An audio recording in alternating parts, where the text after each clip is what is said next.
In North Africa in the 16th century, English privateer Solomon leads his crew into a battle to defeat the Ottoman defenders that have taken over a town. A fierce battle happens on the streets and Solomon shows off his great fighting skills, killing enemies without mercy. Eventually they make it to the castle and the defenders immediately close the door, trying to leave them out. However, Solomon's team immediately blows up the entrance. As flames spread through the corridors, Solomon stares at the bodies until he finds a soldier still alive and threatens him until the man confesses the location of the throne room. Before leaving, Solomon shoots him dead. The group moves into the throne room and finds a bunch of mirrors around. As the men start moving inside, demons come out of the glass to attack and kidnap some of the warriors, taking them into the mirrors. The crew is terrified, but Solomon wants them to keep going, and when a guy tries to run away, Solomon shoots him. At that moment a door opens at the back, revealing the throne. Solomon goes in only for the door to close behind him, leaving his crew outside. Then he starts hearing a weird noise but ignores it to grab the treasure. Nearby the body of the king starts freezing up and Solomon checks on his breath, confirming the temperature has gone down. As a chill takes over the room, a bunch of shadows begin coming out of the statues, surrounding Solomon.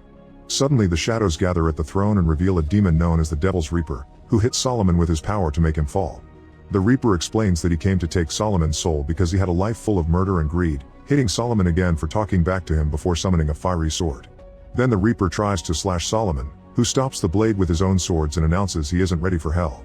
Solomon dodges the Reaper's attacks in quick succession and jumps through the window to escape. 1 year later in England, Solomon is living in a monastery. He's renounced violence and donated his wealth to the church as part of cleansing his soul to find redemption and avoid hell. Solomon's also covered his room with creepy notes and gotten a bunch of tattoos that protect him from demon attacks. One afternoon, a priest explains that since Solomon moved in, he could feel a shadow growing over them, and last night a prophetic dream told him Solomon must leave the monastery.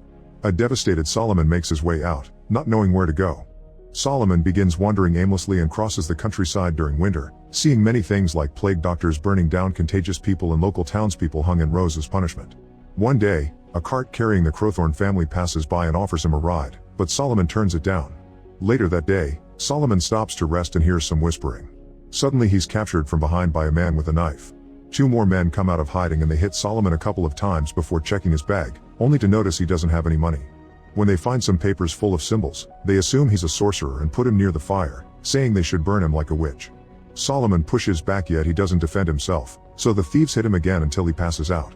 Then a flashback reveals that Solomon grew up as the child of an important lord. However, because he was the second son, his father wanted him to become a priest while his brother Marcus took over the lands. Solomon refused to become a priest and ran away from home, so his father disinherited him. The Reaper suddenly appears in the flashback and Solomon wakes up, realizing he's in the cart with the Crowthorns. The family promises he's safe with them and soon they stop to camp for the night. Solomon should be resting, but he doesn't want to be rude and volunteers to help. First he washes up and the children keep staring at his tattoos. Later over dinner, Solomon shares some stories about all the people who hired his crew to fight for them. The daughter Meredith finds the tales exciting, but her older brother calls her out for supporting violence. Then the father William mentions he used to be part of the Queen's army until he found his faith. Killing used to be hard for William, but Solomon admits it came easy to him. That night Solomon dreams of his childhood again. When he was leaving his father's lands, he found Marcus trying to take advantage of a girl, slapping her to keep her quiet. Solomon tried to stop him and took out a knife, but Marcus easily overpowered him and cut his cheek. Then Marcus took Solomon to the edge of the cliff, pushing Solomon as he tells him to leave. Solomon pushes back and Marcus trips over a rock, causing him to fall off the cliff. In the present, Solomon wakes up and joins William by the fire. William shows him a locket with pictures of his wife and daughter, then he explains his family will be sailing to the New World to start over. He invites Solomon to come along, but Solomon explains his soul is damned and the family shouldn't want him around. For the next few days, Solomon continues to travel with the Crowthorns and Meredith makes some new clothes for him. One afternoon, Meredith's younger brother Samuel asks Solomon to show him some sword moves, so Solomon does some basic training using sticks. At that moment they come across a burned town, so they go investigate. There are bodies with burned eyes everywhere and William blames it on the devil, but Solomon finds a pyre and realizes the townspeople failed to burn a witch. Meredith notices some movement and finds a girl still alive among the bodies. The child is taken to their camp and she confirms that the townspeople tried to burn a witch, but the fire didn't hurt her. The witch killed all the locals and burned their eyes for coming to see her burn. The Crowthorns want to pray for the dead and the girl furiously refuses, so Solomon gets suspicious. He takes a cross from the family and tries to give it to the kid, who turns to Meredith and tells her it's you we want. The girl is actually the witch, who puts a strange mark on Meredith's hand before her eyes change. She jumps on Solomon to attack him, saying the devil is waiting for him. Solomon pushes her off and the witch shows her real form, failing another attack before transforming into birds to escape. In a town nearby, a bunch of violent cultists are attacking the locals and putting them in cages for their master the sorcerer Malachi. They're led by the masked rider, who rewards the men by touching their faces and transferring some power. The men's eyes change and the rider's hand leave burn marks on their skin, but now they're more powerful. Meanwhile, the Crowthorns are setting up camp and Solomon checks the mark on Meredith's hand, but he doesn't recognize it. In the evening, Samuel wakes Solomon up, saying he's heard some weird noises. Solomon goes to check and discovers Malachi's cult kidnapping more people. With Solomon away, it's easy for the cultists to surround the camp and kidnap the family, easily overpowering William when he tries to poorly defend himself. They notice the mark on Meredith's hand and announce she's the one, which the masked rider approves of. Soon Solomon arrives and Samuel asks him to kill them all, but instead Solomon tries to negotiate for the family's freedom. The masked rider uses his magic to talk through one of his men, asking Solomon to kill him. Solomon refuses because he's a man of peace and the thug immediately kills Samuel. A devastated Solomon finally decides to drop his oath of peace, saying he'll gladly go to hell in exchange for killing such monsters. Solomon furiously begins fighting the killer, easily disarming him and stabbing him with his own knife. As some of the cultists try to fight him too, the others take Meredith away. William tries to help her only to get stabbed by two men, and soon his older son is killed as well. An even angrier Solomon decapitates another cultist and keeps on fighting, killing any man that dares to go against him. While he's distracted, the masked rider and most of his group leave with Meredith on their horses, so Solomon isn't fast enough to follow them. Afterward, Solomon checks on William, who makes him swear an oath that he'll rescue Meredith. William says that if Solomon saves Meredith, his soul will be saved as well. Then William dies and his wife gives Solomon the locket for his search. Before leaving, Solomon takes some weapons and a horse from the cultists and notices the dark power leaving their bodies. As he rides through the forest, some cultists come out of hiding and start chasing him. Solomon takes out two guns and shoots both guys at the same time. Then he catches up to a group on the road, quickly killing all the bad guys with precise strikes of his sword. Next, Solomon opens the cage with the victims and shows them the locket, asking about Meredith. Sadly, none of them saw her before.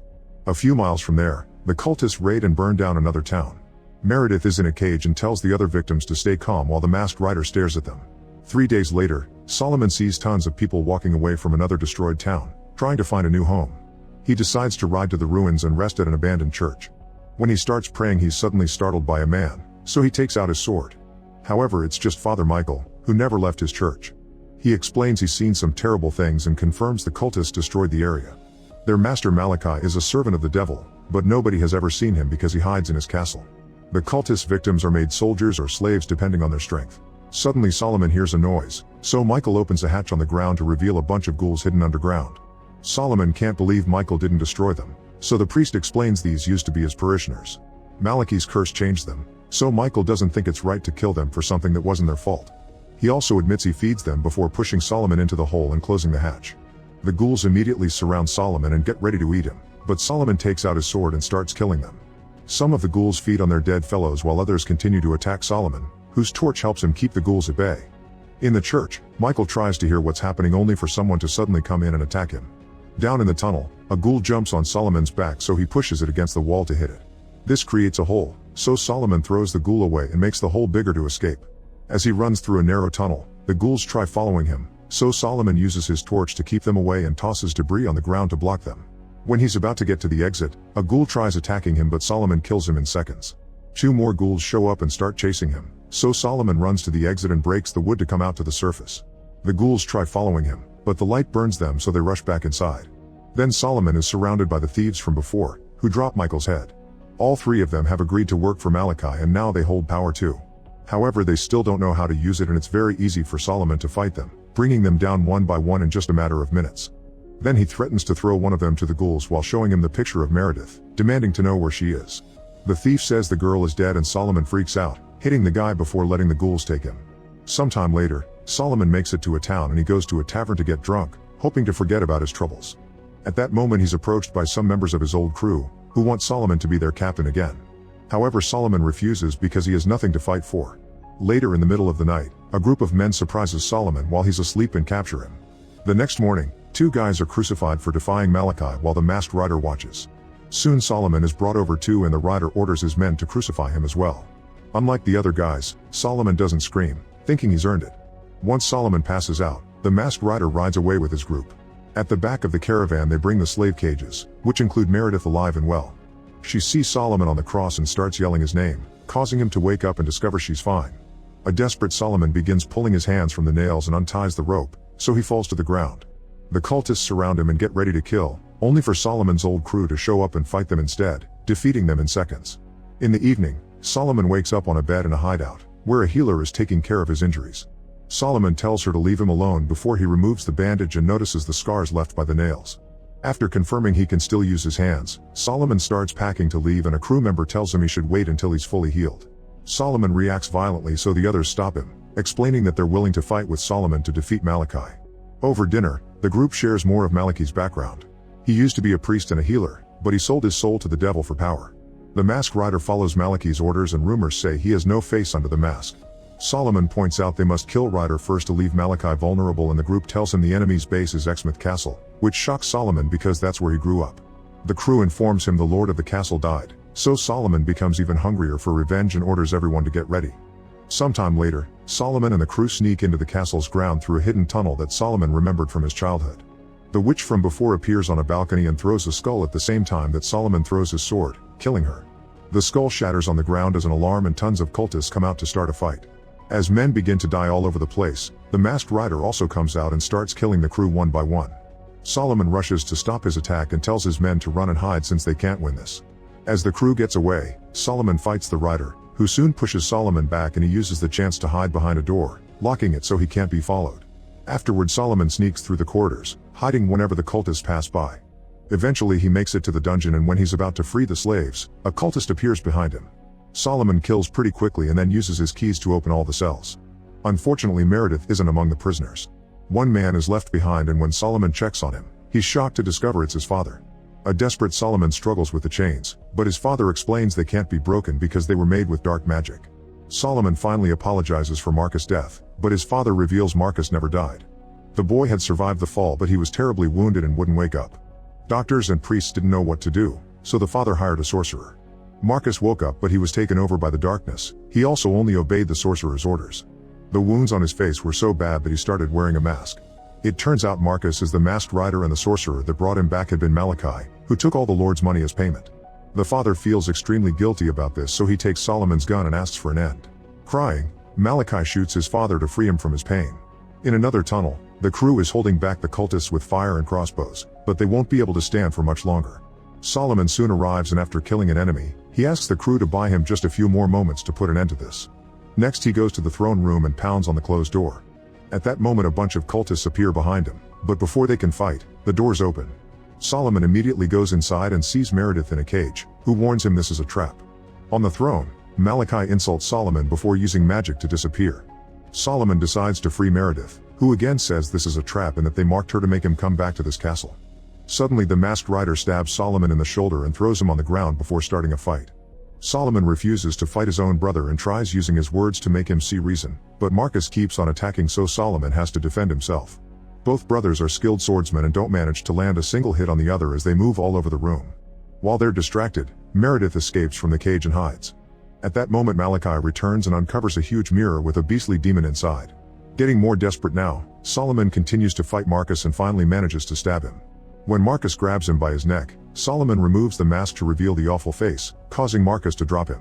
Then Solomon throws a torch at Marcus to set him on fire and with just a few more moves, finally kills him. At the same time, Malachi takes Meredith hostage and uses her blood on the mirror, causing it to release the demon. Solomon immediately starts running to dodge the beast's slow attacks and he goes back to Malachi, telling him he can have his soul in exchange for Meredith. Malachi doesn't believe him and gets ready to kill Meredith, only for Solomon to shoot him in the head first. The sorcerer falls into the mirror and absorbs back the demon together with Solomon's soul, making him collapse. Meredith rushes to check on him, thinking he's dead, but suddenly Solomon wakes up. He remembers William's words and realizes he truly reached redemption by saving Meredith. The crew then shows up and explains all the cultists fell together, so the war is over. From then on, Solomon travels across the continents to fight monsters and protect the innocent.